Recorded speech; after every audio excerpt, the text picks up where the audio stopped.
lahat po ay magsitayo bilang pagbibigay galang sa pagbasa ng salita ng Diyos. Buksan po natin ang ating mga Biblia sa Acts 21 verse 22 to 26. At ito po ang sinasabi. Ano nga baga ito? Tunay na kanilang mababalita ang dumating ka. Gawin mo nga itong sinasabi namin sa iyo. Mayroon kaming 4 katao na may panata sa kanilang sarili. Isama mo sila, maglinis kang kasama nila, at pagbayaran mo ang kanilang magugugol upang sila'y mga paahit ng kanilang mga ulo at maalaman ng lahat na walang katotohanan ang mga bagay na kanilang nabalitaan tungkol sa iyo. Kundi ikaw rin naman ay lumakad ng maayos at tumutupad ng kautusan. Ngunit tungkol sa mga hentil na nagsisisampalataya ay sinulat namin na pinayuhang sila'y magsiilag sa mga inihain sa mga Diyos-Diyosan at sa dugo at sa binigti at sa pakikiapid. Nang magkagayoy, isinama ni Pablo ang mga tao at nang sumunod na araw, nang makapaglinis na siyang kasama nila, ay pumasok sa templo na isinasaysay ang katuparan ng mga araw ng paglilinis hanggang sa ihain ang haing patungkol sa bawat isa sa kanila. Pagpalain nawa ng Diyos ang pagkabasa ng kanyang salita. Tayong lahat po ay makakaupo.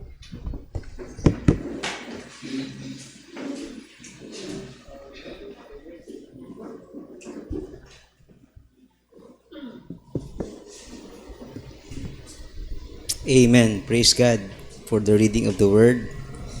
Marami pong gustong ituro sa atin ng Diyos sa ating talata. So, tayo po'y manalangin. Heavenly Father, we thank you so much, Panginoon, for allowing us once again, Lord, to meet together with one purpose, Panginoon, na sambahin ka, dakilain ka sa aming mga buhay, at patuloy na makinig sa mga salita mo, Panginoon, na nagbabago ng aming puso't isip at ng aming pamumuhay, Panginoon.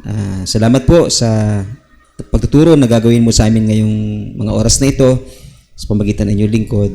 Pagpalain niyo po ang bawat isa sa amin ng inyong mga salita sa pangalan ni Jesus. Amen. Amen. So, ganyan lang po natin yung mga ilang katotohanan tungkol po sa ating talata na binasa sa Acts chapter 21 verses 22 hanggang 26. Okay? So, magsimula po tayo sa verse 22. Nagtatanong po si James, the brother of Jesus, kung paano yung gagawin nila ngayon dahil si Paul ay nag-insist, hindi ba, na siya'y pumunta ng Jerusalem. Samantalang may warning sa kanya si Prophet Agabus. Okay? So dahil nandun na siya sa Jerusalem, nabalitaan na ng mga tao na nandun siya, ng mga Hudyo. So therefore, pagsusumikapan ng mga Hudyo na siya'y hanapin. No? At mamaya, maintindihan po natin, ang layunin po nila ay patayin po siya. Okay? Sa sobrang galit po nila. So, naintindihan natin kung ano yung tanong ni James dito, no? Para sa mga hindi naka-attend last Sunday, ang pinag-uusapan po nila dito ay yung panganib na kakaharapin ni Apostle Paul dahil po sa pagpumilit niya na bumalik sa Jerusalem. Okay, na kung saan maraming galit po sa kanyang mga Hudyo. Sapagkat kaya galit po sila kay Paul dahil may mga bali-balita na pinapaabot sa kanila na tinuturuan daw ni Apostle Paul yung mga Hudyo na i-forsake o talikdan yung law of Moses tsaka yung Jewish traditions. Okay? So, kaya naman, ang tanong ni James, so, ano na yung gagawin natin? No? Yung Tagalog translation ay medyo hindi na-catch yung sa original translation ng Greek na what is to be done. Kaya ang sa kanya ay ano nga baga ito, no? So, in other words, ang gustong imply, ano yung gagawin natin? Nandito ka na at marami mga Hudyo na galit sa'yo. Okay, so, yung pong mga panalitang yon again, is a sign that the believers or the church leaders wanted Paul to be out of trouble. Okay, so yan ay sign of genuine concern. Tama? Right? So, pinapaalala sa atin ni Lord na magpakita tayo ng concern sa bawat isa sa mga talatang ito. Okay? Concerned ka ba sa isang kapatid mo kay Kristo? Kaya gusto mo siya na iiwas sa kapahamakan? Yan ang tanong po sa atin. Well, ang Diyos po natin ay concerned sa atin. Amen po? Kung merong best example po tayo ng concern, hindi walang iba kundi ating Diyos na concern sa atin. At sa kanyang concern ay gustong-gusto po niya na iligtas tayo sa tiyak na kapahamakan. Amen po? Amen. So, tingnan po natin sandali kung gaano ka-concern ang Diyos sa atin na kanyang mga nilikha. Para sa gayon, tularan natin na kanyang example, di ba, ng paano ba maging concern? Paano ba lumalim ang ating concern? Ang Diyos po ay concerned po sa ating lahat na kanyang nilikha in such a way na siya po ay sinusupply yung ating mga pangangailangan. Yeah?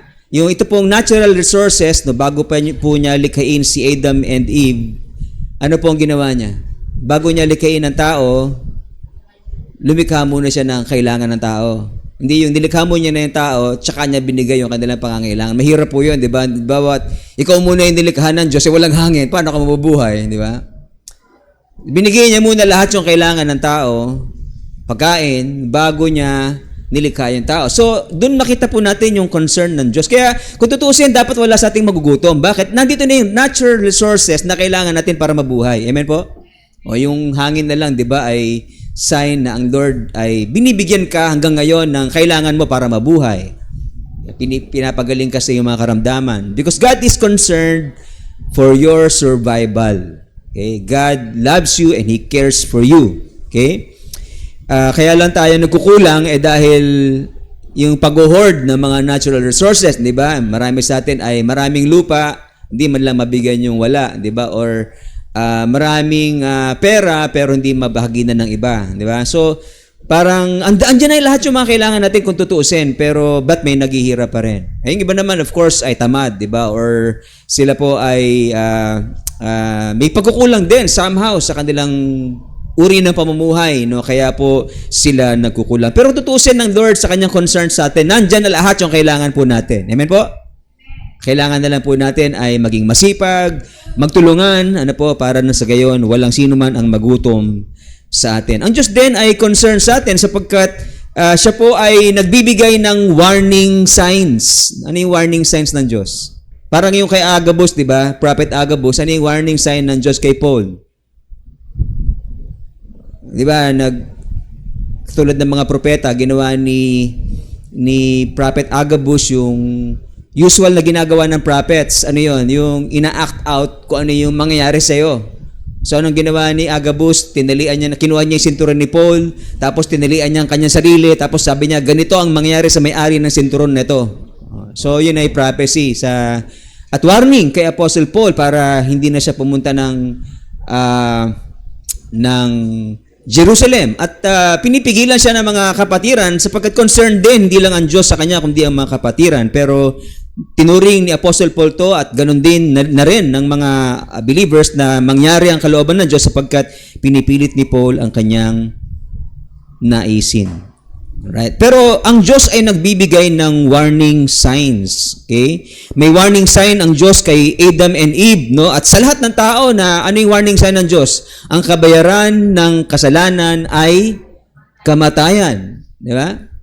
So, ang Diyos ay may concern sa atin sa pamamagitan ng pagbibigay ng warning signs para kung nasabi na niya yung warning, pagka ikaw ay nagkasala, mamatay ka, pipigilan mo na yung sarili mo, di ba, na magkasala sapagkat ang kabayaran ng kasalanan ay kamatayan. Pero dahil tayo ay prone to sinning, lahat tayo ay inclined to sinning, ibig sabihin, madali tayong matukso, tayong lahat ay nagkakasala at tiyak na mapapahamak. And so therefore, dahil sa concern ng Diyos, ano pinakita niya sa lahat ng tao? Nag-provide siya ng solution sa ating mga kasalanan. Ano yung kanyang provision? Nung si Eva at si Adan nagkasala, ano yung provision ng Diyos sa kanila? Di ba, nung kinain nila yung pinagbabawal ng Diyos sa bunga ng kaalaman, tama at mali, ano nangyari sa kanila? Nalaman nila na sila hubad. Nagkaroon sila ng diwa sa kanilang sarili, sa kanilang kahubaran. At sila'y nahiya, di ba? At sila'y nagtaklob ng pantaklob sa kanilang kahihiyan. Ano yung pinantaklob nila? Dahon. Ano yung provide ng Diyos bilang pagpapakita ng concern sa kanila? Ano yung binigay sa kanila? Na mas mainam na taklob, panaklob. Leather skin. Di ba? Isang balat ng hayop. So, ano ibig sabihin nun? May pinatay ang Diyos na hayop para ipangtaklob sa kanila, di ba? Biro mo, no, yung pagpapakita ng Diyos ng concern ay may kalakip na sakripisyo ng isang inosente. Yung pong ginawa sa Garden of Eden na yon ay prefiguring or pagpapakita in advance kung ano yung mangyayari sa kanyang anak. Na mamamatay para sa atin ang kanyang anak para na sa gayon ay matakluban ng ating mga kasalanan. Palagpakan po natin ang Panginoon po. Yeah. Di ba?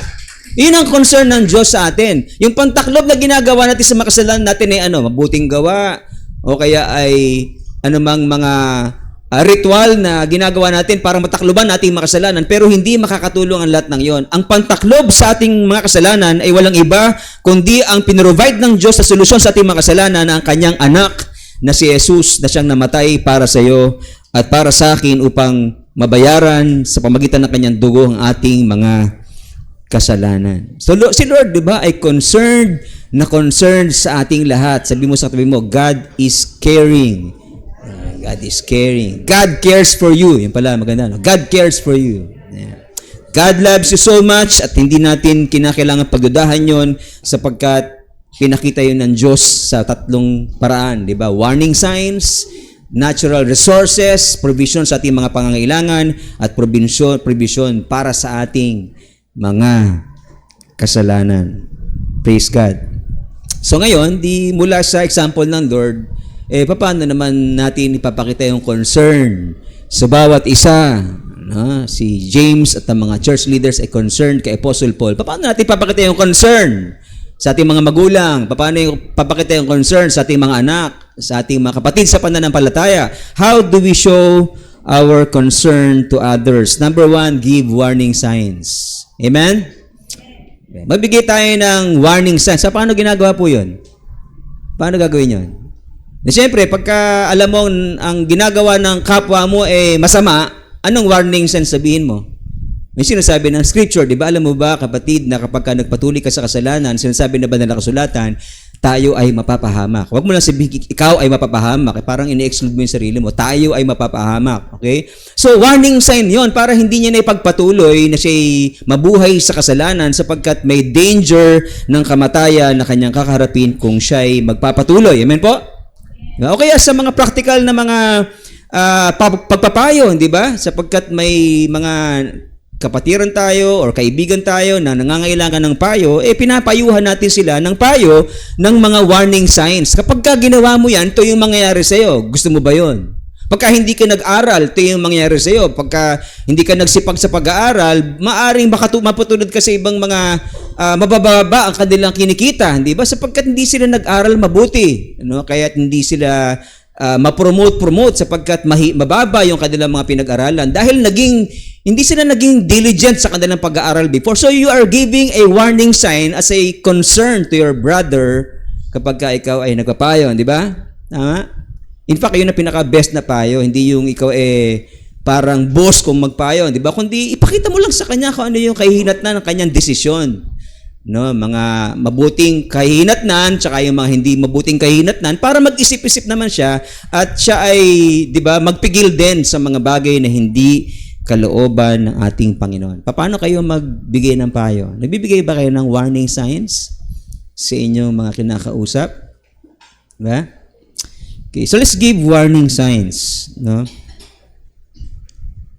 Number 2, para may pakita natin yung concern na yon, let's understand or feel the trouble they are getting into. Okay.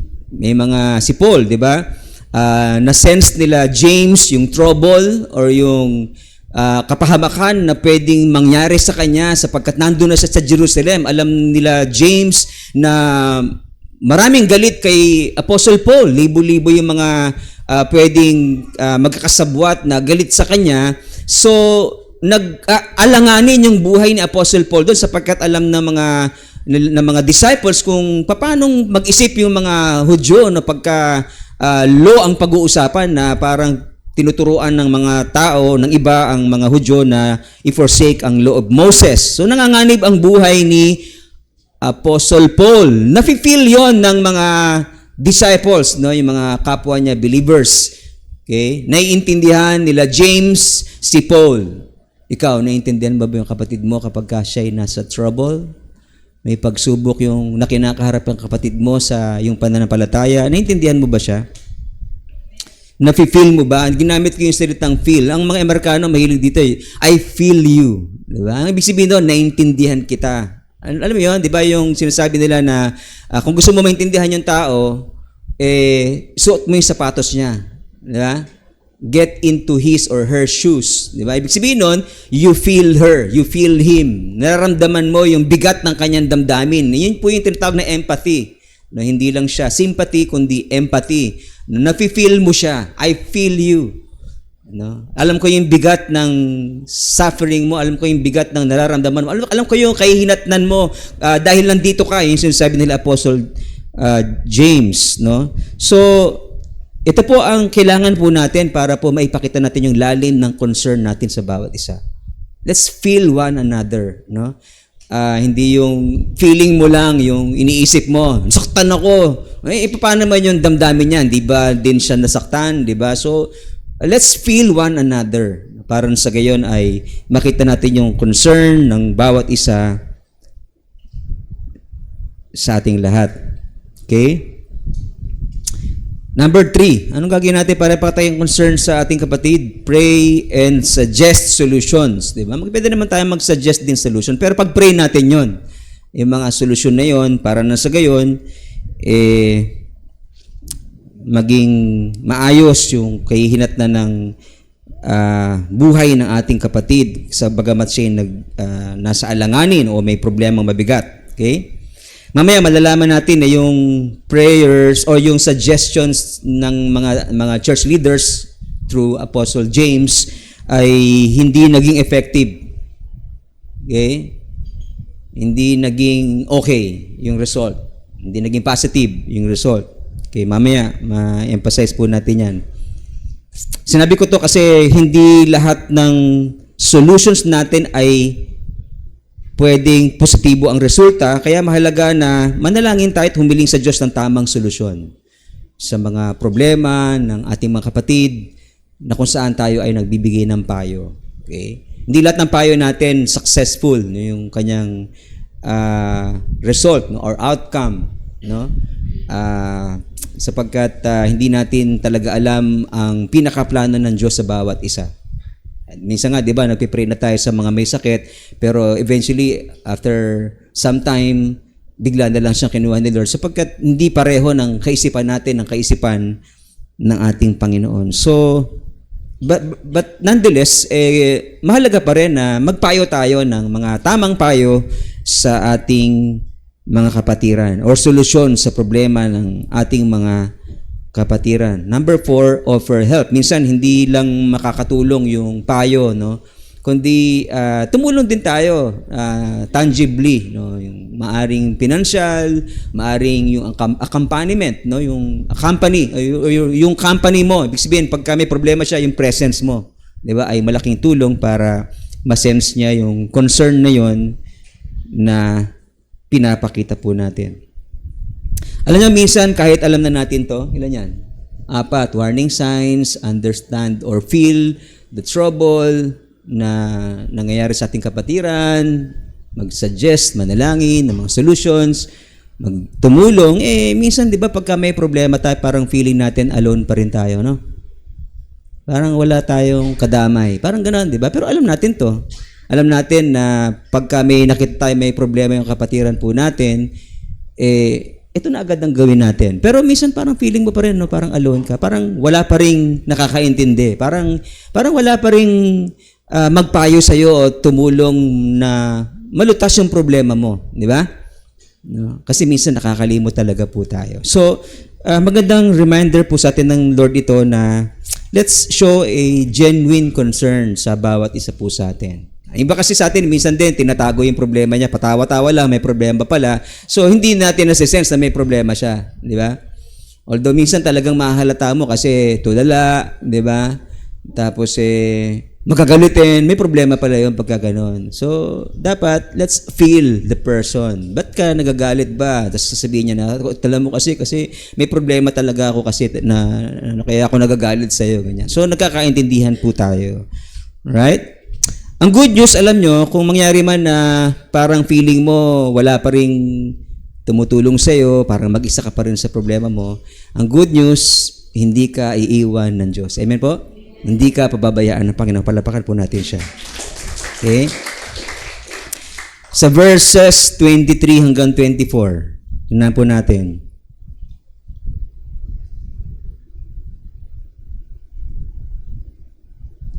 So, makita po natin dito na bunga ng concern ng church leaders kay Paul, pinakausapan nila si Paul na i-observe ang batas ni Moses kasama ng ilang kapatiran, di ba? Meron kaming 4 na katao na may panata or under a vow. Okay? Ang tawag po rito ay Nazarite vow. Right? At pagbayaran mo ang kanilang expenses, magugugol, upang sila ay magpaahit ng kanilang mga ulo at malalaman ng lahat na walang katotohanan ng mga bagay na kanilang nabalitaan tungkol sa iyo, na ano yung accusation na siya po ay nagtuturo na i-forsake ang law ni Moses. Kung gagawin mo to, ikaw rin naman ay masasabi nilang lumalakad ng maayos na tumutupad ng kautusan. Nakuha po natin yung pinag-uusapan po dito, no? So,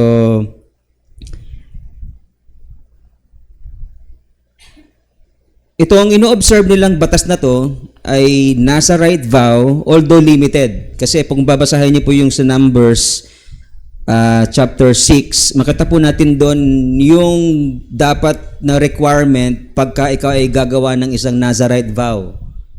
Kapag gagawa ka ng Nazarite vow, para sa kanila, no, isang pangako yun na kung saan ikaw isa-separate ng Diyos para maging banal.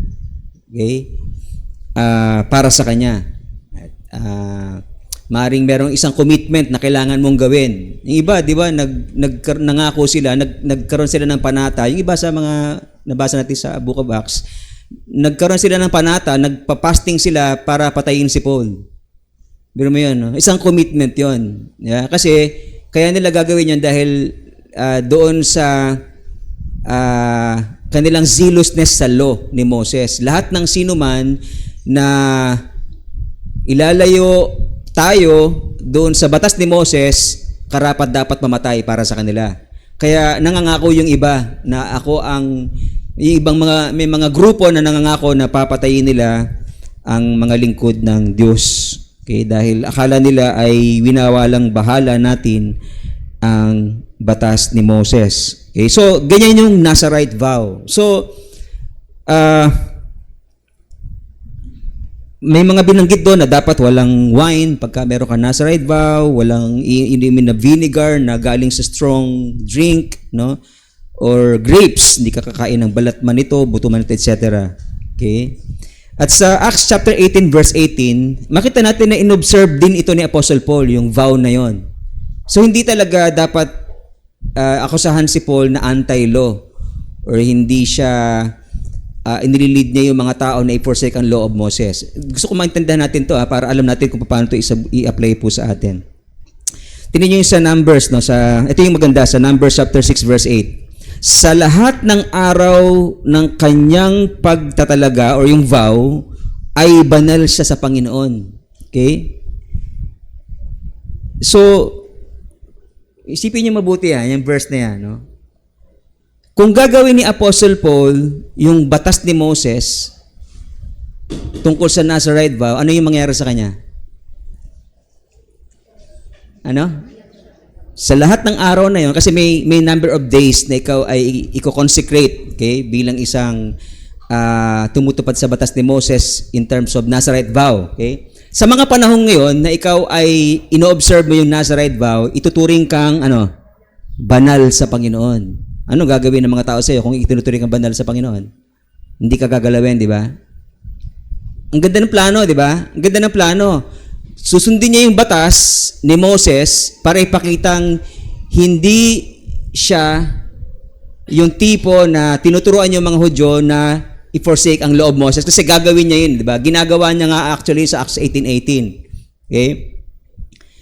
Ang ganda ng plano, di ba? At pagka ginawa niya yun, tuturing pa siyang banal, di ba? Yung mga Hudyo matatakot na hipuin siya o kaya saktan siya, di ba? Sapagkat banal siya sa harapan ng Panginoon during that time. Pero effective ba? Hindi pa rin. Kaya mismo yung mga Hudyo lumalabag sa batas ni Moses, di ba? Sapagkat hindi nila tinuturing si Paul na malinis sa harapan ng Diyos, gayong ginagawa niya yung batas ni Moses. Maraming inconsistencies sa buhay natin na hindi natin maintindihan ang mga tao. Okay? So, sa alam mo sa chapter 21 verse 31, next week pa sana yung natin titignan, no? Advance lang natin. Sa chapter 21 ng Acts, verse 31, kahit alam ng mga Jews na siya ay nasa isang vow, o na siya ay banal at matuwid sa kanyang harapan, nung makilala nila si Paul, sa verse 31, anong gustong gawin ng mga tao sa kanya, mga Hudyo? Pag binasa niyo yung verse 31, anong nakalagay dyan? Ha? They were seeking to kill him. Grabe, no? Tinuturing ng Diyos na banal, matuwid sapagkat siya ay nasa isang Nazarite vow, and yet they were seeking to kill the Holy One of God.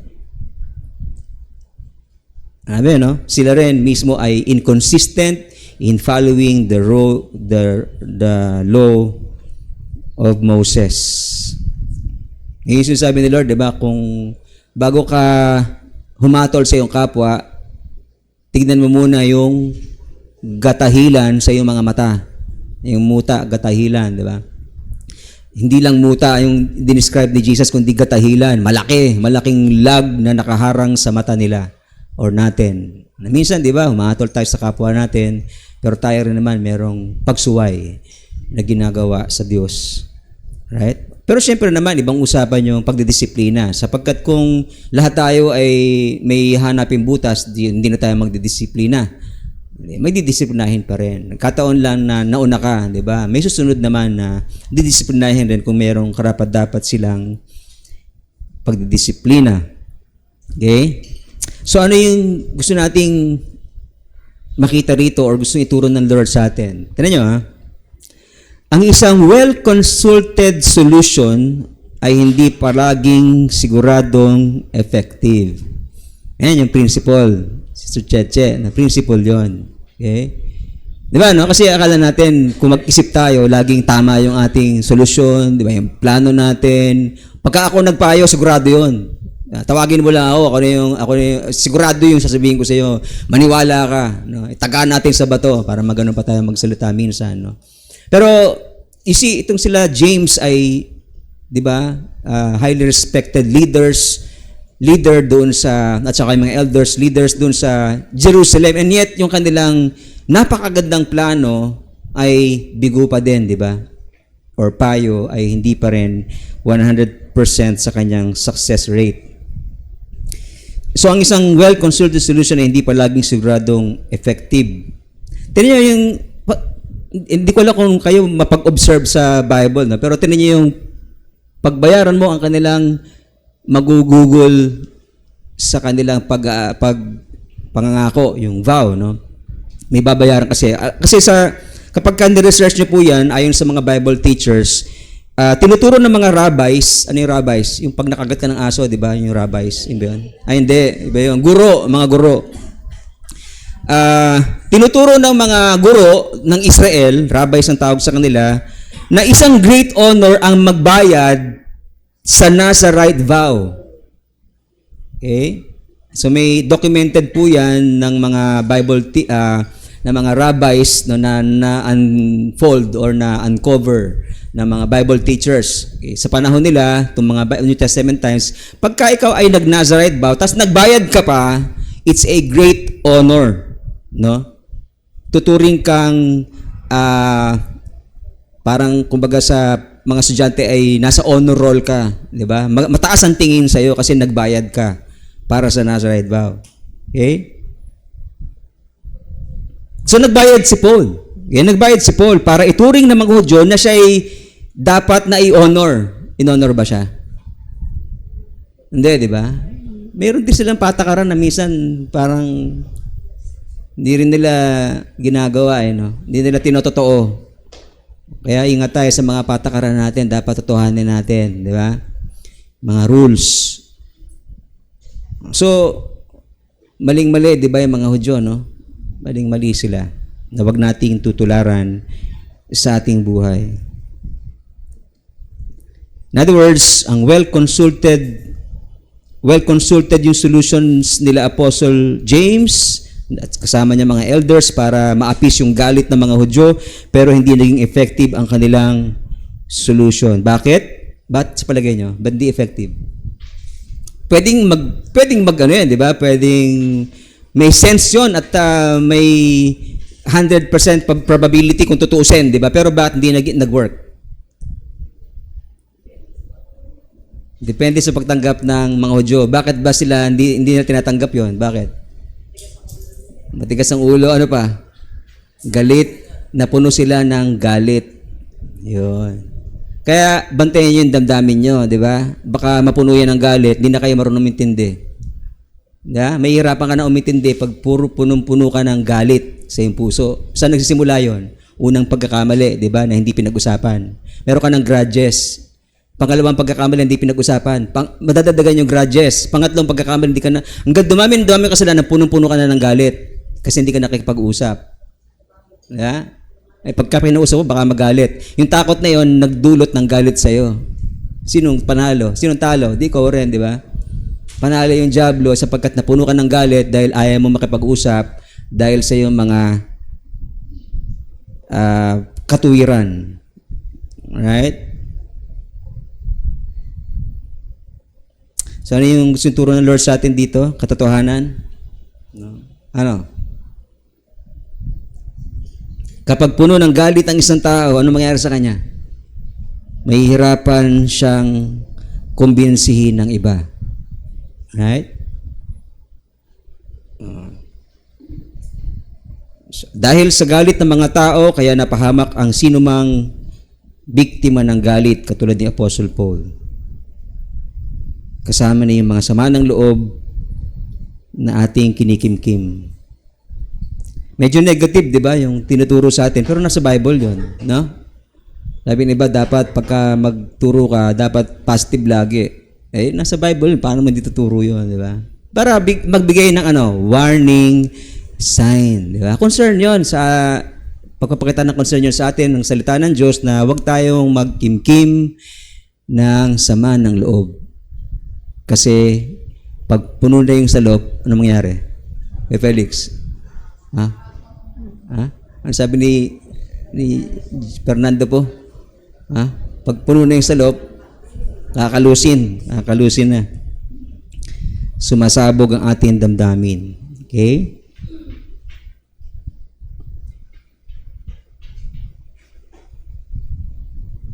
Now, gusto kong ilaliman pa natin yung yung sama ng loob na yon. Saan nagmula yon? Nabanggit ko kanina, 'di ba, na yung may pagkakamali nangyari, nagawa sa yung ibang tao, kinimkim mo. Okay. Yung pagkakamali na yon, minsan nauwi sa alitan. Anong tawag natin doon sa alitan? Yung Mr. tsaka si Mrs. Mr. Understanding. Misunderstanding pala. Misunderstanding, di ba? Okay. So, yun yung pinakapunot dulo ng kung bakit naiipon yung ating sama ng loob. Misunderstanding. Okay. So, ano yung solution sa misunderstanding?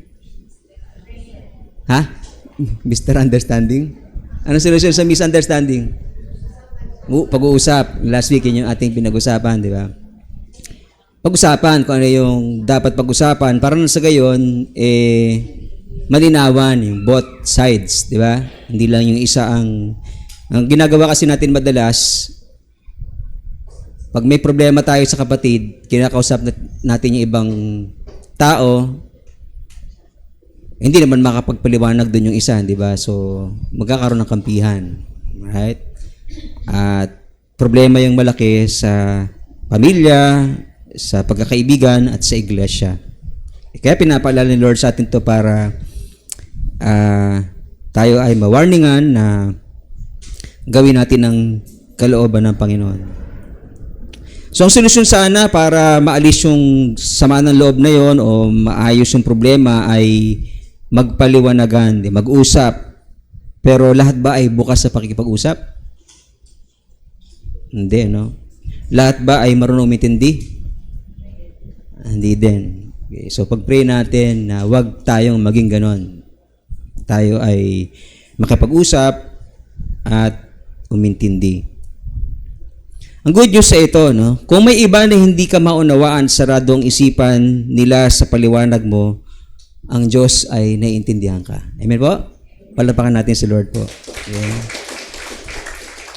Siyempre, ibang usapan kung may mali ka, di ba? Hindi ka naman para paboran ng Diyos kung may mali ka, tama? Didisiplinahin ka rin ni Lord dahil mali ka. Okay? Pero pagka alam ni Lord na nasa tama ka, edi, siyempre, kakampi mo si Lord. So, don't worry. Di ba? Ang gagawin mo? Be happy. Ha? Parang hindi nakakanta yan, no? Don't worry, be happy, no? Wala na siya. So, mga magulang, naunawaan ba ninyo ang inyong mga anak sa panahon na sila'y may struggles, may problema? Mga anak, naunawaan ba ninyo ang inyong mga magulang pag sila'y problemado? At dahil problemado, mainit ang ulo. Ha? Mga mag-asawa, naunawaan mo ba ang iyong partner sa mga struggles na kanilang kinakaharap? May misunderstanding ba kayo ng isang kapatid kay Kristo? Gusto mo bang pakinggan ka? Siyempre, di ba? Ikaw ba handang makinig? Yan ang tanong. Okay? So, tularan natin ang katuwiran ng Diyos, no? Siya ay marunong umunawa. At gusto ng Lord, tayo rin ay mag-unawaan. Next verse 25. Okay? So itong verse na to, ito yung ibinabalik ni James yung paalaala na di ba may pinag-usapan tayo sa Jerusalem. Di ba? Pagka tinanong nila, kung ano yung tinuturo natin sa mga hentil na naging Kristiyano, ito yung sabihin mo. Kasi ito yung pinag-usapan natin eh. Di ba? Ano yung pinag-usapan nila? Na pinayuhan nila yung mga hentil na naging Kristiyano na naligtas sa pamagitan ng pananampalataya na sila ay magsiilag or mag-abstain sa mga inihain sa mga Diyos-Diyosan at dugo at sa binigti at sa pakikiapid. Okay? Lahat ng ito ay tungkol sa sistema or relihiyon ng mga hentil nung araw na naghahandog sila ng mga dugo, ng mga binigti, no? Lahat ng hain sa kanilang mga Diyos-Diyosan, pati yung sexual immorality na involved sa kanilang religious practices. Okay? So,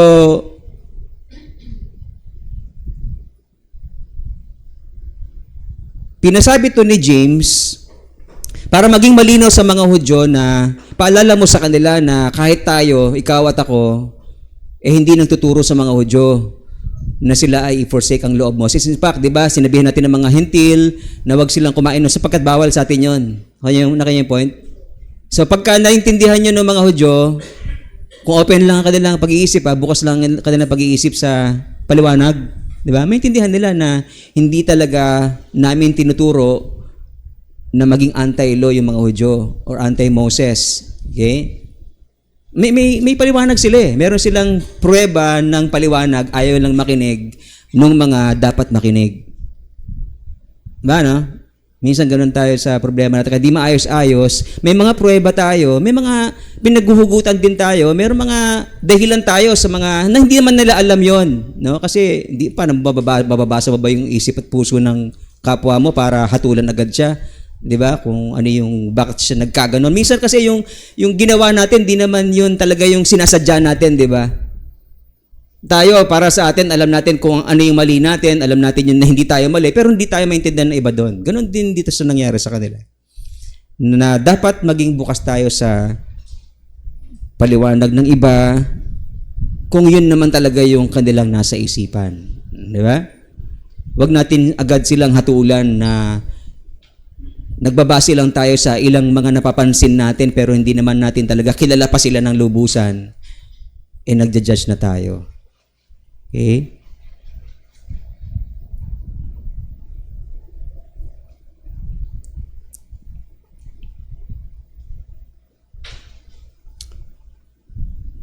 So ang pinayo nila sa mga hintil ay yung payo na maintindihan ng mga Hudyo na hindi sila nagtuturo na i-forsake ang law ni Moses. Okay? Binanggit to ni James bilang depensa nila at hindi na nila kagalitan si Apostle Paul.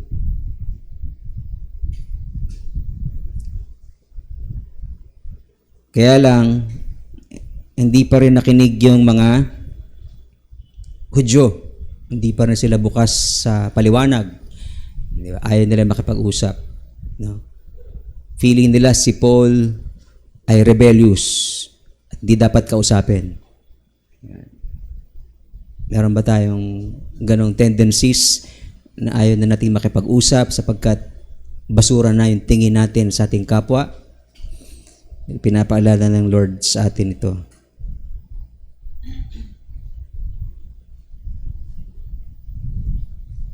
So, si Paul, kahit meron siyang depensa, kahit hindi totoo yung mga bintang sa kanya, napahamak pa din siya. Maganda yung plano nila, napahamak pa din siya. Okay, so ano yung katotohanang makikita po natin dito? Kung may plano ang Diyos sa'yo, kahit anong pagtakas natin o paraan para makaiwas tayo sa kapahamakan o sa pagtawag ng Diyos o sa plano ng Diyos, mangyayari at mangyayari ang plano niya. Parang si Job, di ba? Lumilihis siya sa plano ng Diyos. Si Jonah, lumilihis siya sa plano ng Diyos. Kinain siya ng malaking isda. Dinala dun sa plano ng Diyos. Maayaw siya, di ba? Lumilihis siya. Kahit anong iwas natin sa kalooban ng Diyos, dadalhin tayo ng Lord sa kanyang magandang plano para sa atin. Okay?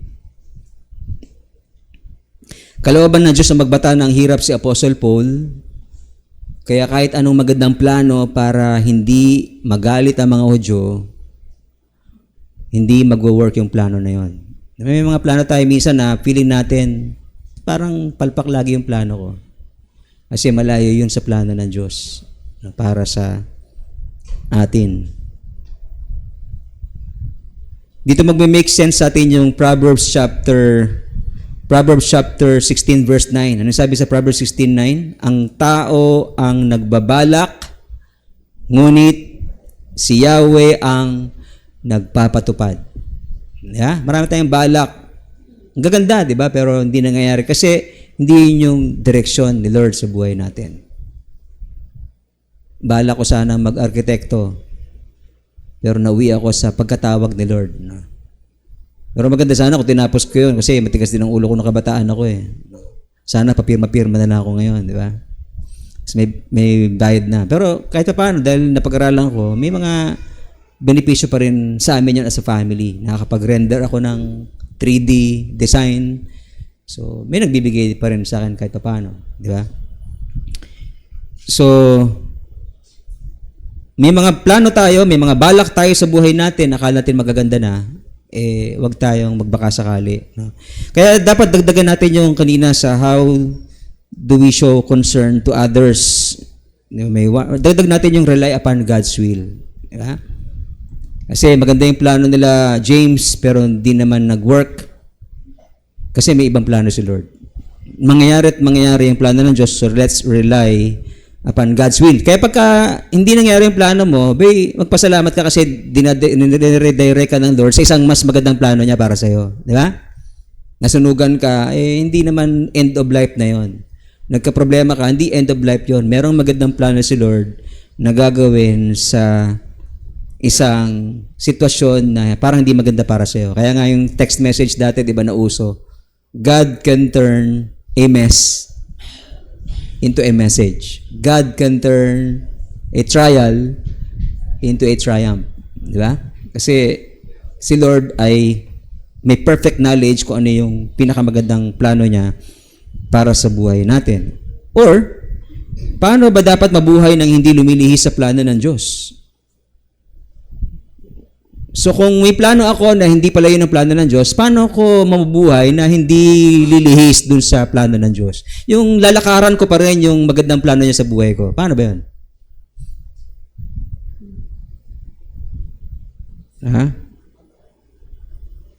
Number 1, bukod sa yung personal plans para sa yung sarili, para sa yung family, alaman din po natin yung or lakaran din po natin yung common plans ng Diyos para sa iyo bilang isang believer. Kasi minsan nakafocus lang tayo dun sa plano natin pansarili, 'di ba? Sa ating pamilya.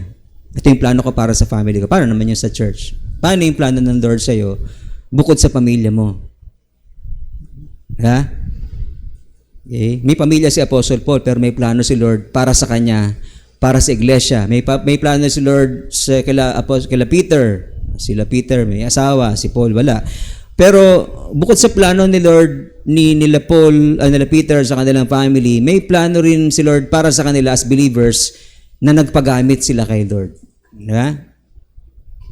Ano ba yung plano ni Lord sa atin na pare-pareho? Kasi may magkakaiba, di ba? Magkakaiba yung plano ng Lord sa iyo. Sa akin, pastor, sa inyo, baka hindi. Diba? Pero ano yung pare-pareho na plano ng Lord para sa atin? Love God, love one another, and make disciples. Pare-pareho yan. Okay. So, bukod sa family mo na concern ka, ipakita natin yung concern sa gawain ng Diyos sapagkat iisa ang ating mandate to love God, to love one another, and to make disciples. Agree? Amen. Praise God. Okay? Ang kailangan nalang gawin, tanggapin natin na part ng plan ni Lord ito sa atin. Love God, love one another, make disciples. Minsan nakakalimot tayo, di ba? Kaya puro lang tayo personal. Na? Limot tayo. Yung iba naman, hindi. Talagang on fire sila lagi sa paglilingkod kay Lord kasi they know for sure that this is God's plan for their lives. Hindi sila, in other words, dahil doon, hindi sila lumilihis sa plano ng Diyos. So in other words, pagka ikaw estudyante at puro pag-aaral lang inaatupag mo at wala ka ng devotion, wala ka ng service kay Lord, may kulang doon, di ba? Kasi hindi mo nagagawa yung pinapagawa ni Lord. O natin? Kaya tayo mga magulang, paalala natin yung anak natin na, of course, gusto natin mag-excel sila sa studies. Pero dapat hindi nila makalimutan ng paglilingkod kay Lord. Tama? Maglingkod din kay Lord. No? Hindi lang paminsan-minsan, kundi dapat may regularity sa paglilingkod. Kasi yung paminsan-minsan, hindi rin naman nagpapakita yun ng sign of commitment, di ba? Walang commitment doon. Na dapat talaga committed na servant of God because you love God, because you love others, and you are willing to become part of God's mission to disciple the nations. Okay? Number 2, ano pang gagawin natin para mabuhay tayo na hindi tayo yung lumilihis sa will ng Diyos? Okay? Pag meron kang mahalagang desisyon para hindi ka lumihis sa will ng Diyos, ano gagawin mo? Lumapit ka rin sa church at tumingi ng payo, di ba? Si Paul, nakinig sa payo ng church. Tama? Minsan siyang hindi nakinig kasi sabi, huwag ka na pumunta ng... Nandun na siya, sa Jerusalem, nakinig na siya. Okay? Nakinig na siya.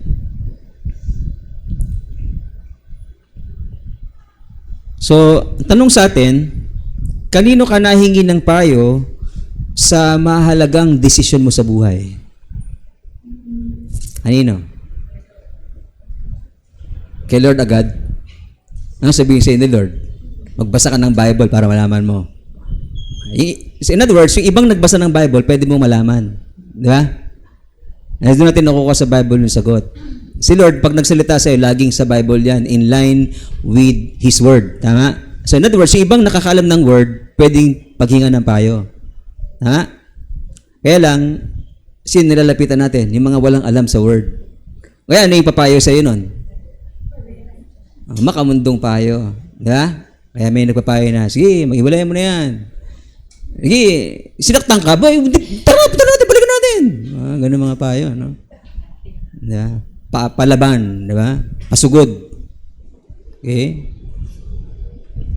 So, para hindi tayo malihis sa will ng Diyos, di magpayuhan tayo ng salita ng Diyos.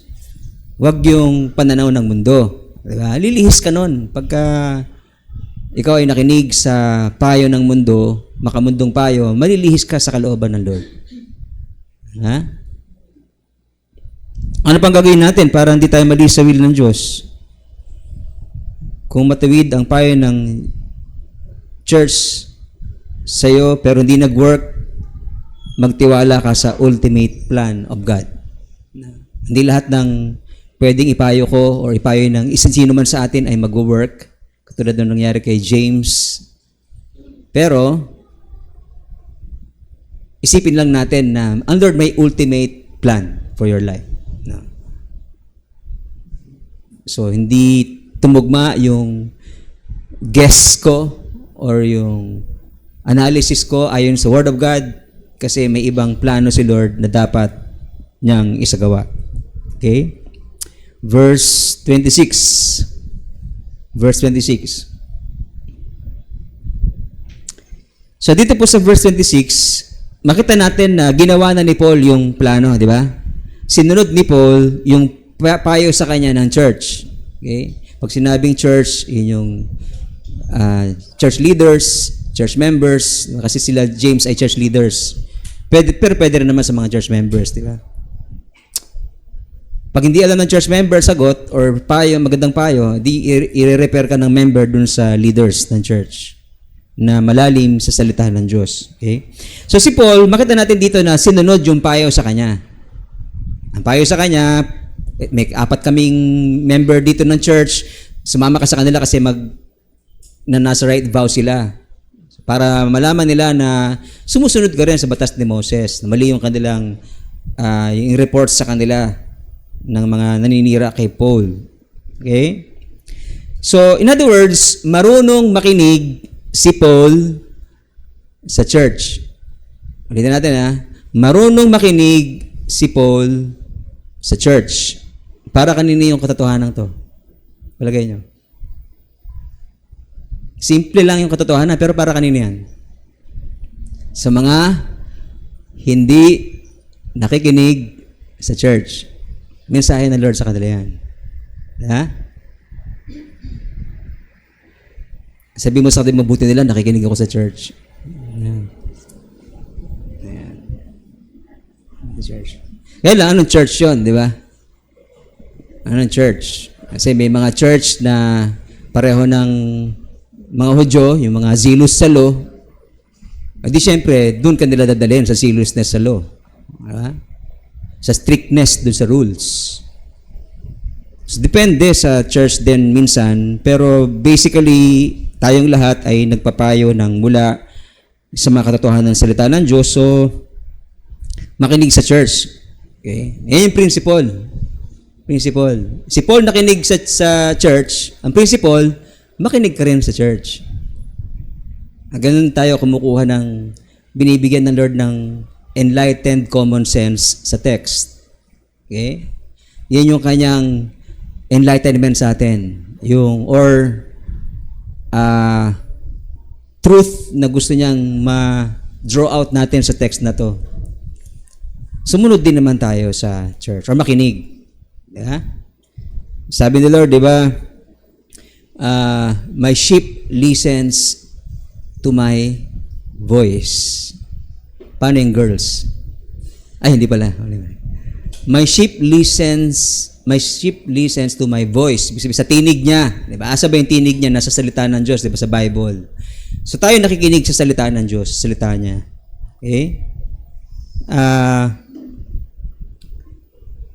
So in other words, kung nakikinig ka sa mga kaibigan mo na unbelievers, mas makinig ka sa kaibigan mong believer or believers.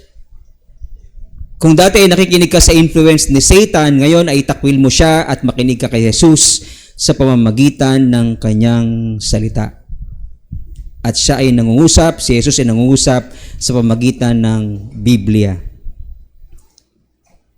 And since pinapangaral ng church ang Bible, so makinig ka sa church na nagsasalita tungkol sa Bible. Pwede ba tayo mag-agree doon? Makinig tayo sa bawat isa. Diba? At maging bukas din naman, wag yung sarado. At pag mayroon siyang pinapaliwanag na misinterpret mo, paniwalaan mo siya na hindi yun yung ibig sabihin niya. Okay?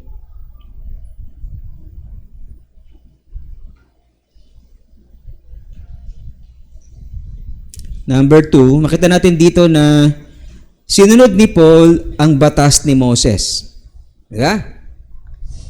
Against dun sa accusation sa kanya na tinuturuan niya i-forsake ng mga Hudyo ang law of Moses. So, palagay niyo, para kanino yung katotohanan yan? Sinunod ni Paul ang batas ni Moses. Para kanino yan? Sa mga nagsasabi na wala na tayo sa ilalim ng batas. Para sa kanila yan, di ba? Kung ikaw yon, tinuturo mo sa iba yun, ay wala na tayo sa ilalim ng batas, di tayo lang mag-tithes. Di ba? Para sa kanila to. Kasi si Paul, sinunod niya rin yung batas ni Moses, di ba? Kahit feeling ng iba, wala na tayo sa ilalim ng batas. Ginawa pa rin niya. Ano yung purpose ni Paul? Ba't niya ginawa yon? Sabi sa 1 Corinthians 9:22, sa mga mahihina ako ay naging mahina upang mahikayat ko ang mahihina. Sa lahat ng mga bagay ay nakibagay ako sa lahat ng tao upang sa lahat ng mga paraan ay mailigtas ko sila. Okay? So anong gusto sabihin ni Paul? Yung mga zealous sa law ni Moses, anong tawag niya sa kanila? Mahina. Weak Christians. Kasi pinapahalagahan nila yung batas ni Moses as against dun sa batas ng Diyos, ng Panginoong Hesus. Di ba? Or yung mga binago na ng Panginoong Hesus or tinapos na ng Panginoong Hesus, pinagpapatuloy pa rin nila. Di ba? Halimbawa, yung pagpatay ng hayop para sa kabayaran ng kasalanan. Pinagpatuloy pa rin nila yun kahit namatay na si Jesus para sa kanila. At umabot pa yun ng ilang years, 40 years pa na nag-aalay sila ng hayop para sa kapatawaran ng kanilang makasalanan, gayong namatay ni Jesus para sa kanila. Oh.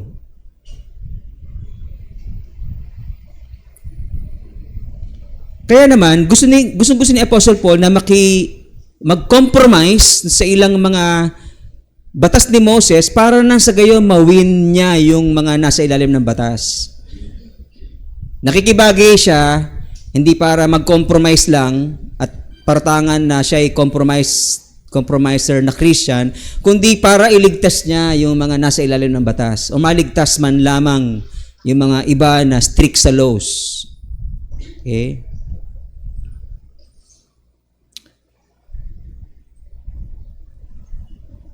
Pero, pagdating doon sa compromise, sa law of Moses, kapag si Paul, I believe, ay inutusan ng mga Hudyo, o sige, ikaw, mag-alay ka rin ng hayo para sa kabayaran ng kasalanan mo.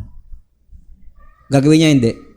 Hindi niya gagawin yon. Bakit? Kasi, pag ginawa niya yon, para na rin sinabi niya na hindi sapat yung ginawa ni Jesus sa krus para sa kabayaran ng aking mga kasalanan. Tama? So, ibig sabihin, hindi lahat ay gagawin natin doon sa strict rules ng Judaism. Okay? Kundi yun lang mga non-essentials. Yan tinuturo natin dito sa church. May essential beliefs. Pag non-essential, lenient tayo. Pero pagka essential, hindi pwede. Diba? Doon natin pwedeng sabihin na idisiplinahin siya. at pwedeng, kung di siya makikinig sa church, sa Matthew 18, siya ituturing na lost sheep, na isang publikano, tax collector, na isang lost sheep. Okay? So, hindi lahat ng Old Testament laws ay pwede nating i-apply, or hindi lahat ng legalistic rules ay pwede tayong mag-compromise. Okay?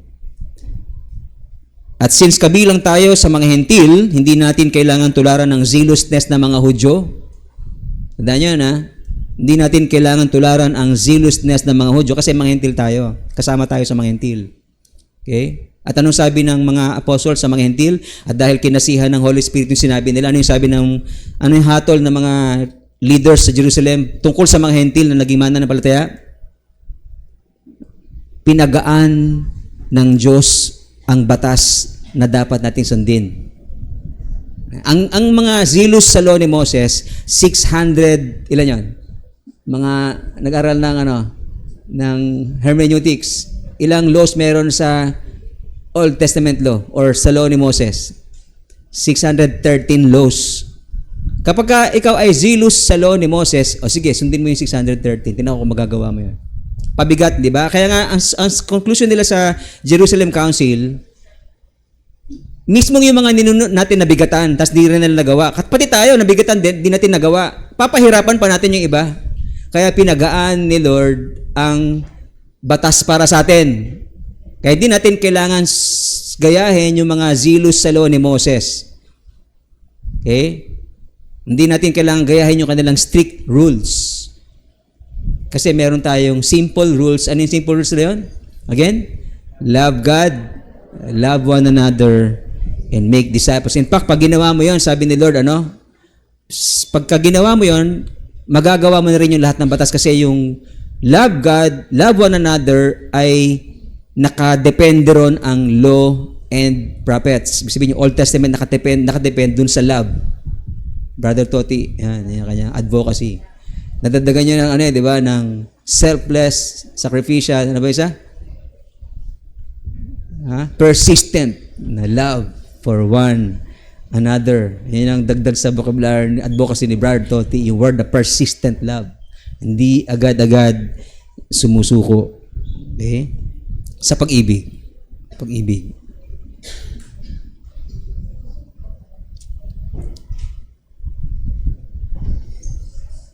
Ngayon, di ba, pinadali na lang ni Lord yung batas sa atin, di ba? Love the Lord your God. Mangyari man na magkulang tayo sa love natin kay Lord, si Lord, ang good news, hindi magkukulang ng pag-ibig sa'yo. Palapakan natin ang Panginoon, di ba? Love one another. Sabi ni Lord, sa batas natin, dali lang, di ba? Anong gagawin natin? Pagka nagkulang ng pag-ibig sa atin yung ating kapatid, anong gagawin mo?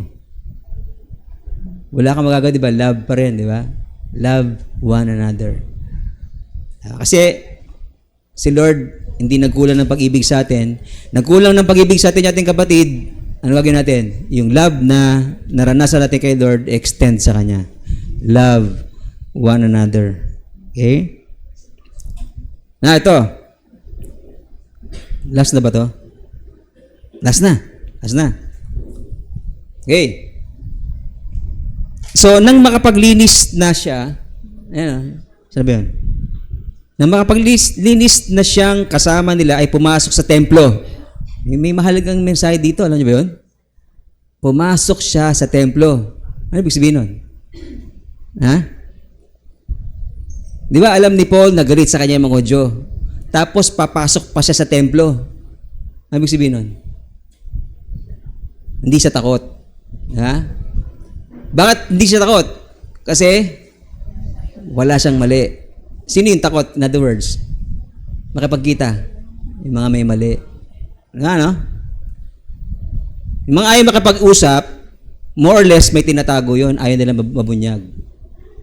Baka pag nag-usap kasi, ma-highlight yung scene ko, ayaw nila nun. Pero ikaw, dahil humble ka, kahit mabunyag pa yan, di ba si Sean nga pinatotoo yung kanyang mali. Di ba? Nakakahiya yun para kwento mo yung mali mo. Pero, humility. It takes humility bago natin aminin yung mali natin. Si Paul, at least, Kaya siya malakas na loob, walang mali. Hindi ko lang pag kami mali siya, matapang pa rin siya makipag-usap. Pero yun ang mensahe sa atin, di ba? Kung meron man sa atin na takot makipag-usap, more or less baka nahihiya lang siyang malaman yung mali niya. Kaya ang gusto ni Lord, di ba, kayo muna ang dalawa, usap. Huwag sa iba muna. Kayong dalawa para hindi nakakahiya masyado yung usapan. Dahil kinuwento na natin sa iba, anong nangyari? Napahiya na siya sa marami, ayaw niya na makapag-usap. Tama? Kaya dapat makinig tayo kay Lord. Makinig tayo sa church para hindi lumala yung problema. So, ano application natin? Paano natin harapin yung mga taong may galit sa atin sa mga loob? Hinarap ni Paul yung mga taong may galit sa kanya, di ba? Paano mo harapin yung mga taong may galit sa'yo, sama ng loob sa'yo? Paano palagay mo? Number 1, kung wala kang mali, hindi makipagkita ka, di ba? Pag-usap ka naman. Wala kang mali di ba? Ba't ka matatakot makipagkita? Yung mga Hudyo, ang hirap intindihin, di ba? Ang hirap umintindi, pero nakapagkita si Paul. Kinakaturan ng iba kasi, hindi naman ako maintindihan nun Diba? Wala kang nga mali Di, si Paul, ganun din, walang mali. Hindi maintindihan ng mga Hudyo. Andun pa rin siya.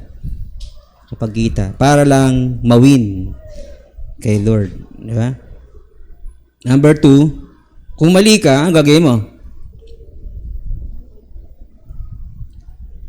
Huwag tumanggi sa pakikipagpayapaan. Diba? Nakikipagpayapaan na, ayaw mo pa rin. Diba? Pangit naman, di ba, na ugali. Parang sineset aside na natin yung batas ng Diyos na napakadali lang, love one another. Hindi na 613 laws. No? Pag ginawa mo yung love one another, magagawa mo na yung 613. Di ba? Ano pa? Huwag mahiyang aminin ang pagkakamali. Humingi ng patawad sa pagkakamali at magbawi. Di ba? Magbawi naman tayo. Sino alam niyo sa Bible na nagbawi nung nagkamali siya? Zacchaeus, nagbawi, di ba? Lord, yung mga nadaya ko, kasi binago siya ni Lord, nung mga nadaya ko, sino man sila, babalik ko ng fourfold. Biro mo yun, no? Nadaya kita ng 10,000, gagawin kong 40,000. Ang galing, no? Bumawi, di ba? Fourfolds. Para ma-appease yung damdamin, di ba? Pero siyempre, pagka binigay mo yung 40,000, hindi mo kailangan gawin yan, di ba? Ganun naman sabihin nun Pero andun yung damdamin mo ng pagbabawi. Hindi, tanggapin mo na. Sige na nga. Yay! Meron na 40,000. Di ba? Ganun lang sana yung buhay, no? Masaya sana kung ma-apply natin, tatatag yung relationship, di ba? Ayaw nating i-apply. Ang nangyari, nanatili tayong immature sa ating pananampalataya. Tapos, nagli-lead tayo sa church, di ba? Pipreach tayo. Pero, hindi natin nagagawa yung pinakasimpleng bagay. Si Jacob, di ba? Nung dinaya niya, mag-ina sila, dinaya niya si Esau, di ba? Nung bumalik, ano ginawa niya? Bago siya makipagkita, may mga regalo. Magbabawi, di ba? Minsan, pwede magbawi. May nakaalitan ka, di bigyan mo ng wag na yung tinapay kasi may kasamang bote ba? Magbigay tayo sa mga para magbawi tayo sa kanila. So in closing statement to. Buti na lang no, sa Diyos pagka nagkamali ka, anong gagawin niya? Nakahanda siyang linisin ka at patawarin sa lahat ng iyong mga kasalanan. Amen po? Di ba, no? Kasi ang hirap tayo makakuha sa iba, pero kay Lord, ang bilis-bilis. Mabilis pa dun sa sweldo mo. Di ba? Yung patawad ng Diyos. So, ano yung response natin? Dito. Huwag tularan ng galit ng mga Hudyo kay Paul. At since tayo nilikha na Diyos sa kanyang larawan, then tularan natin ang kanyang example ng pagiging bukas na pangunawa at pagpapatawad. Tayo lahat tumayo, tayo patuloy na makinig kay Lord no, sa kanyang mensahe sa atin at tumugon tayo sa Kanya ng tamang response sa mga sandaling ito. Maring meron kang galit sa iyong puso, hinanakit, sama ng loob, huwag mo nang hayaang madagdagan pa yan. Nangungusap si Lord sa atin at may paraan para mabuhay tayo ng may kapayapaan sa ating mga puso, walang galit, walang sama ng loob, kung tayo ay makikipagpayapaan. Kung tayo ay magpapatawad, then magiging peaceful ang ating buhay. Maaring minsan naging stubborn ka din.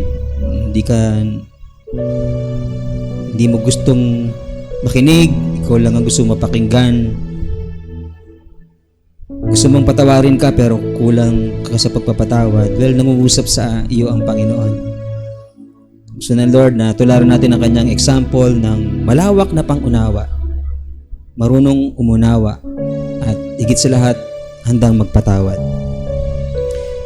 So Lord, narinig mo po na lalaman mo po ang laman ng aming mga puso. Humingi kami ng tawad sa mga panahon na nagkimkim kami ng sama ng loob sa aming kapwa, kung kaya naiilang kami na makipag-usap, makipag-kaibigan, makipag-fellowship. Lord, patawaran niyo po kami. Tulungan kami, Panginoon, na maging bukas sa ang aming isipan at handang umunawa, Panginoon, at pagpatawad sa isa't isa. Salamat po sapagkat ikaw sa amin ay lubos sa iyong pagmamahal, sa iyong concern, sa iyong love, sa iyong pangunawa, Panginoon.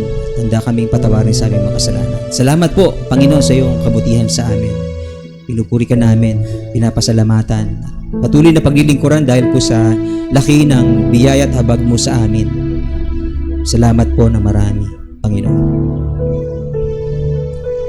Maaaring meron ilan sa atin dito sa church or sa online na makakapakinig ng mensaheng ito. Maaaring ikaw sa sarili mo ay hindi mo tiyak kung ikaw ay meron ng buhay na walang hanggan, or baka hindi mo tiyak na ikaw ay makakapasok sa kanyang kaharian. Well, gustong-gusto ng Diyos na ikaw ay maligtas, pero meron kang kailangang gawing tugon sa Kanya, sa Kanyang salita. Ano yun? Na ikaw ay magsisi at magbalik loob sa Diyos. Kung naabot ka ng mensaheng ito, nalalaman mo ang katotohanan na ang kabayaran ng kasalanan ay kamatayan, pero dahil sa biyaya ng Diyos, si Jesus ang namatay para sa iyo, upang kung ikaw ay sasampalataya sa Kanya na nabuhos ang Kanyang dugo para sa kapatawaran ng iyong kasalanan, at nabuhay siya maguli para bigyan ka ng katiyakan ng muling pagkabuhay sa huling araw, ikaw ay papatawarin ng Diyos at bibigyan niya ng pangako ng buhay na walang hanggan. Makakapasok ka sa kaharian ng Diyos sapagkat ikaw ay nananalig, nagsisisi sa iyong mga kasalanan, nananalig sa Kanyang anak na si Jesus na iyong Panginoon tagapagligtas. So pahayag mo sa Kanya ang iyong pagsisisi, humingi ka ng tawad, magpakumbaba ka sa harapan ng Diyos, magsisi, at papatawarin ka ng Diyos. At mula ron, tanggapin mo si Jesus mula sa iyong puso. Sabi mo kay Lord, Lord, tinatanggap kita bilang aking Panginoon at sariling tagapagligtas. At magmula ngayon, ikaw na maghari sa aking buhay. Gawin mo yon ng isang mataimtim na panalangin sa Diyos, at ang Lord sa iyong sincerity, sa iyong pagpapakumbaba, sa iyong pagsisisi, sa iyong pananampalataya sa Kanya, siya'y kikilos upang tuparin ang Kanyang pangako, papatawarin Kanya, lilinisin, hugasan sa lahat ng mga kasalanan, at pagkakalooban ng karapatang tawaging anak niya, ipapanganak ka ng Diyos, mababorn again ka, tatahanan ka ng banal na Espiritu, at maririnig mo ang tinig ng banal na Espiritu sa iyong buhay. At dahil tinanggap mo siya bilang Panginoon, tagapagligtas ng iyong buhay, then Panginoon mo siya, hari mo siya, paghahariin mo siya sa iyong buhay. Ano man ang gusto niya, ano man ang kalooban niya, yun ang iyong gagawin, sapagkat nagpapasakop ka sa Kanyang paghahari. Dahil alam mo po ang damdamin ng bawat isa, alam mo po kung sino-sino po, Panginoon, ang mga lumalapit sa iyo, Panginoon, nananalangin ng pagsisisi at pagpapahayag ng kanilang pananampalataya sa iyo, Panginoon. Pinapatawad mo sila at meron kang pangako sa kanila, Panginoon, ng buhay na walang hanggan. Sapagkat sila ngayon ay tinuring mong iyong anak. Tinatakan ng iyong banal na Espiritu upang sa pagkilos ng banal na Espiritu ay patuloy kaming baguhin ayon sa iyong wangis. Salamat po sapagkat kaming lahat ng mga nagsisina, nanumbalik sa inyo, tinanggap ka bilang aming Panginoon tagapagligtas, ay mga anak mo na ginagabayan mo, Panginoon, ng iyong banal na Espiritu. So tulungan mo kami, Panginoon, na makinig sa inyong tinig.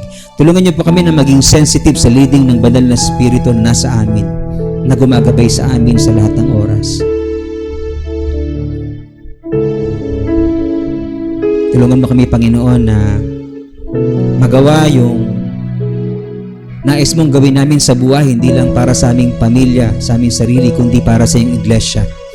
Na kami ay mahalin ka, ang aming mga kapatid sa pananampalataya, at magdisipulo ng mga tao para sila rin ay maligtas at mapabilang sa iyong kaharian. Naalala din namin sa panalangin ang mga may birthdays. Lord, we thank you for their lives. We pray that you would continue to bless them. Panginoon, kung paano mo silang iningatan sa mga taong nagdaan, iingatan niyo rin po silang patuloy sa mga darating na taon ng kanilang buhay. Pagpalain niyo po sila at lumalim silang patuloy sa kanilang relationship sa inyo at magamit mo sa anumang kaparaanan sa iyong kingdom.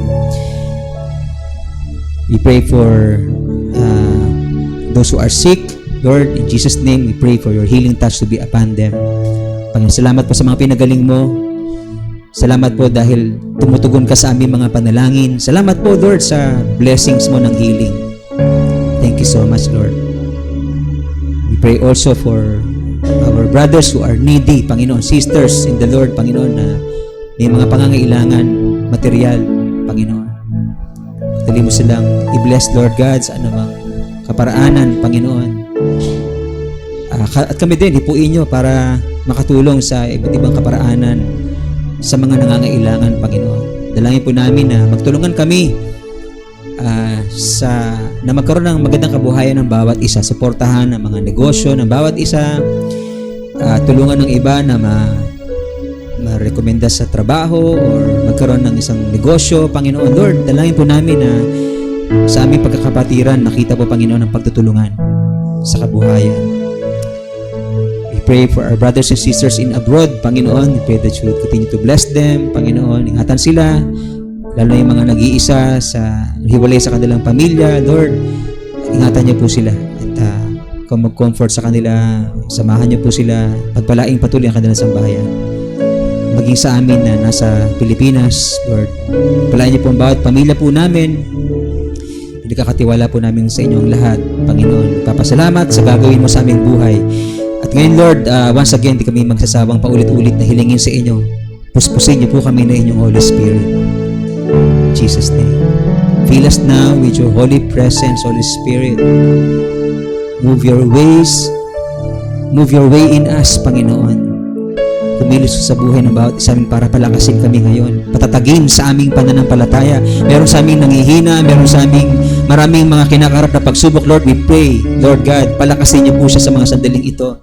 Dalangin po namin ang pagpapalakas niyo sa aming spiritual na buhay. Patatagin niyo po kami, Panginoon, puspusin ng inyong santong espiritu pa kami magtagumpay sa lahat ng mga pagsubok na kinakarap namin sa buhay upang kami maging victorious sa lahat ng mga temptations na aming kakaharapin pa sa buhay nito, Panginoon. Fill us now, Holy Spirit, with your presence in Jesus' name.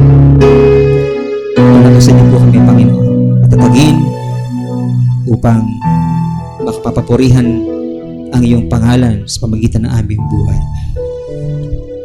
Hayaan niyo sa inyong lingkod ay ipato ang iyong biyaya sa bawat isa, sa Kanya na makapag-iingat sa inyo upang hindi kayo magkasala at makapagharap sa inyo na walang kapintasan at may malaking kagalakan sa Kanyang kaluwalhatian sa isang Diyos ating tagapagligtas sa pamagitan ng ating Panginoong Jesucristo.